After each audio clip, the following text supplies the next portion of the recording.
Hi, this is Tim Crisco. It is March 26, 2013, and I am talking today with Ellen Zimmerman of Easy Herbs here in Austin. Hi, Ellen. How are you? Hi, I'm fine. How are you? Oh, I'm Gorgeous doing. day outside. It is another beautiful day. I mean, we're just having them one right after another, aren't we? Yes, it's beautiful, except it's a little dry, still too dry. Waiting for some rain to come. I hear that. Central Texas. Yeah. So we can all pray for that moisture to fall from the sky. Yeah, I know. I was just looking at my plants outside when I walked in yesterday. I was going, oh my God, I just watered these and now they need water again. It has been a dry winter and a dry spring so far. Yeah. But things are leafing out everywhere, and it is really beautiful.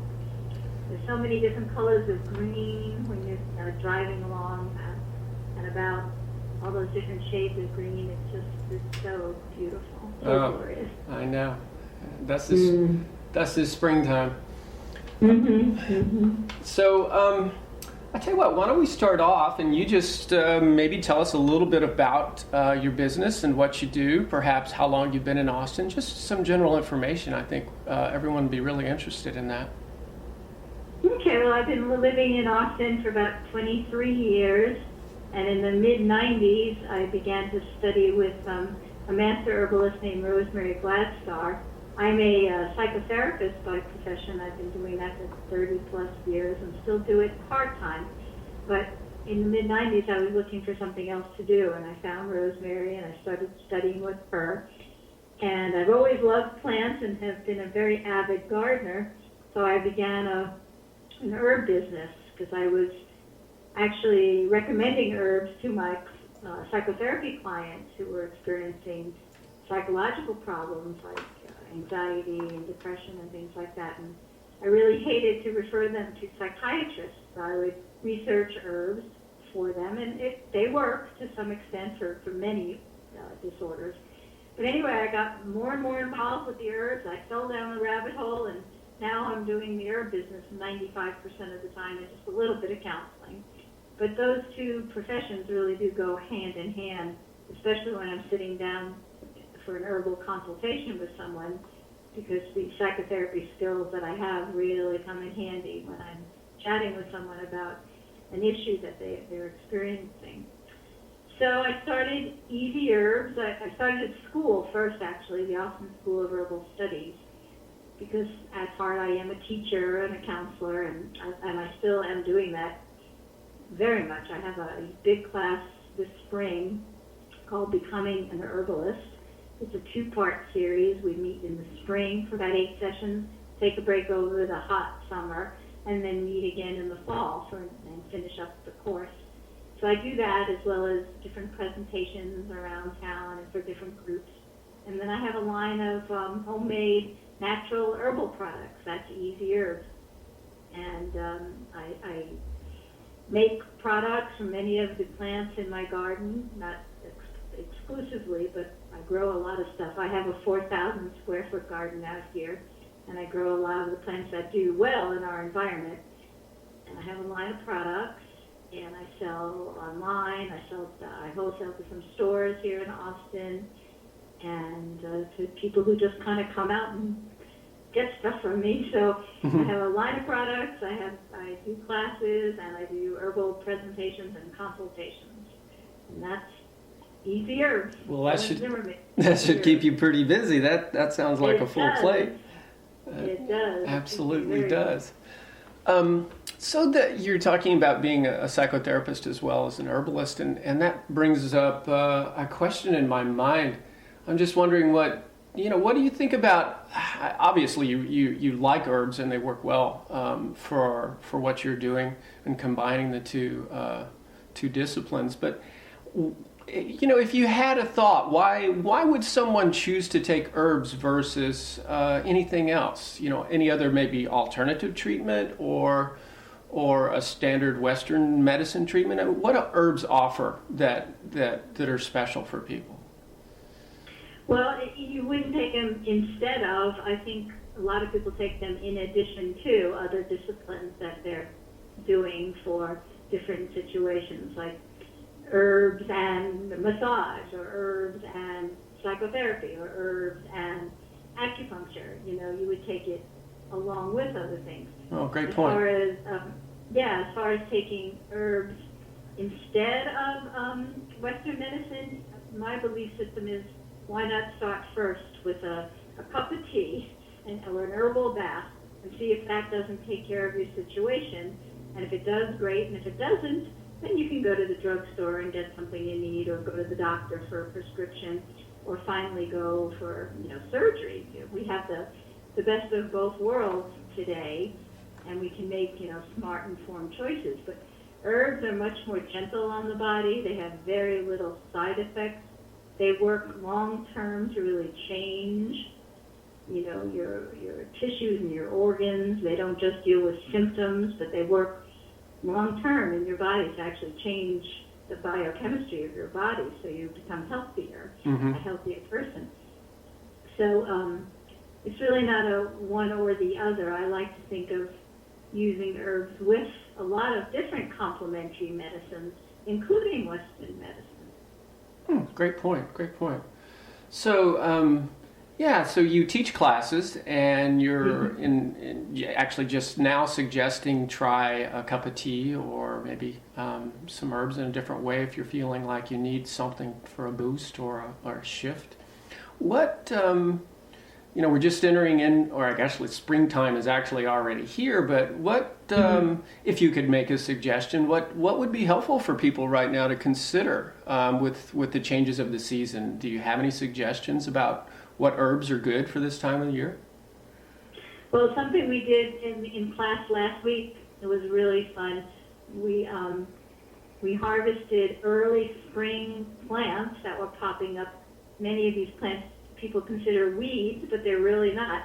Like these cleavers that are growing wild everywhere. Do you know that plant? Sticky willy. It's kind of a long ground cover. It's kind of sticky leaves, and I think so. Pull it out. I'd have to see it for sure, but yes, I've heard the name, I believe. Yeah. Well, that's cleavers, Gallium apiarine, and it's a very good medicinal plant. So we harvested some of that and some young yellow dock leaves and some chickweed, which is also they're all three very valuable medicinal plants, and I made a spring tonic from them. I just blended it up in the Vitamix with some pear juice and fresh strawberries and a little bit of local honey and the greens and maybe some spirulina I think I put in, and Abdul flakes, and I made like a high protein spring tonic drink. And the purpose of that was to get your body kind of kick-started again for the spring after being a little more perhaps lethargic during the winter time, but just to get going again and get your immune system picked up. So it's kind of a fun early spring thing to do. Nature provides us with these early greens that come out, dandelions and dandelion leaves, and these young spring plants that pop up are meant to be taken by us. You have to know what you're doing and know what you're harvesting to kind of kickstart your body for the spring and the summer to come. So that's one thing I like people to realize. And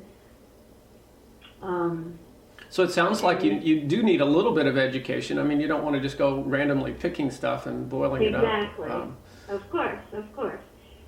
But for the person perhaps who doesn't know about those plants, maybe taking an immune system booster like echinacea, just to get your immune system healthy and vitamin C and different things like that, to stay healthy during the spring and the summer as we become a little more active. People are more out and about and running around Town Lake and kayaking and doing all kinds of fun things. So I love to take herbal medicine as a preventative and to keep your body healthy. Right. And I don't think herbs are per se, take an herb and you're going to feel better. That's more of a Western medicine philosophy. Take this pill and your symptoms will go away and you'll feel better. Herbs really need to become, in my opinion, part of your everyday lifestyle. That pot of tea needs to be on the counter all the time, or your tinctures need to be out there for you to take, every day. And your food, the few herbs that hopefully you can grow in your garden or even on pots on your deck need to be harvested and put in your food, fresh herbs every day. That's what, keeps you healthy. You're getting lots of vitamins and minerals, and you're also getting the medicinal benefits of fresh herbs in your food. Food is your medicine. Food is your medicine. I agree. That's right. Yeah, definitely. So I'm sure that you would suggest then if a person wanted to learn more about herbs, they'd take classes like the class maybe that you offer. I guess the question I'm trying to come up with is if you were to make a suggestion about how to, start sticking your foot into the water of herbs so that you feel confident and are able to add them to your daily life. Classes, obviously a good way to do that. Are books. Is there any other way that a person might do this? Yeah, definitely taking classes locally with an herbalist is great. Reading some books about herbs. There's so many books out there, and there's so many great herbalists who write them. So, and there's a lot of good websites out there as well. Although, to me that's a little more iffy because the information can be, not as valid as we would hope. But if you find out, what I tell my students, if you find a fact on a website, go to 3 other websites, and if all 3 or 4 of them say the same thing, then maybe you can, believe it. That's a good point. Maybe joining some gardening clubs, or local plant-related clubs out there, and meeting other people who are into plants and into the earth and who want to learn more about herbs. Kind of hanging out with alternative medicinal practitioners, going to a chiropractor or going to a acupuncturist or a massage therapist that might use herbs. A lot of local practitioners carry herbal products as well. Oh, great suggestion. Going into places like People's Pharmacy, just chatting with the staff there or sitting down with somebody there. They're very well informed about herbs and alternative medicine. Several of them have taken my classes. Oh, wow. And others as well, not just mine, but cool. Just being open to learning about all these wonderful gifts from nature that are very healing for us, our bodies, our friends, our families, our community. Wow, you have shared some really valuable information. I'm so happy to have had the opportunity to sit with you and talk. This is wonderful. Oh, thank you. Thank you.